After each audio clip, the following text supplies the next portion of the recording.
Today I want to talk about Westlaw, Lexis Nexis, and other commercial databases that are sold to law firms, and the fallacies in the marketing that's behind those that's not true. Thanks so much for tuning into A Day in the Life of a Private Investigator with me, Tim Santoni, where we talk about real cases, real stories, and real situations that private investigators deal with on a daily basis. I can tell you that almost every day we get calls from law firms, the attorneys, the associates, the paralegals, and the assistants who are within those firms who are running Westlaw and people searches and other commercial database searches that are provided to law firms. The data in those reports is highly inaccurate and not very comprehensive. The top concerns that I have are the fact that these database providers suggest the fact that they're comprehensive and that they can search for business records and criminal records and civil records in every jurisdiction across the country. And this is simply not true.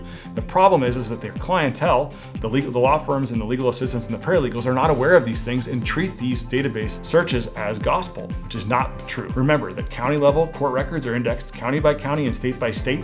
Unless those records are provided to the search engines free of charge and can be electronically scraped, they're not comprehensive. In states like California, where you now have access fees in LA County and Riverside and San Bernardino County, you're not going to get those records without a fee.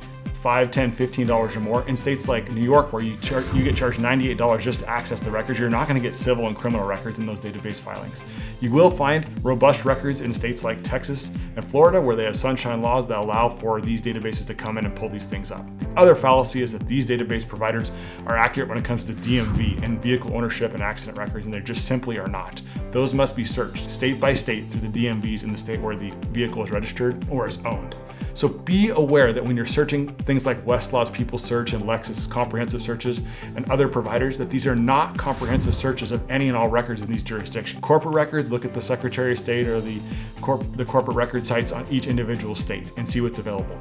Criminal records do the same, and when it comes to federal records, make sure you're looking to PACER, because these database providers are not comprehensive. They're not going to be able to verify records in every jurisdiction for your subject, and you need to know the shortcomings when it comes to these types of providers. If you have any further questions about commercial databases being sold to law firms and to attorneys, please let me know. If you have any questions, please leave them in the comments. Thanks.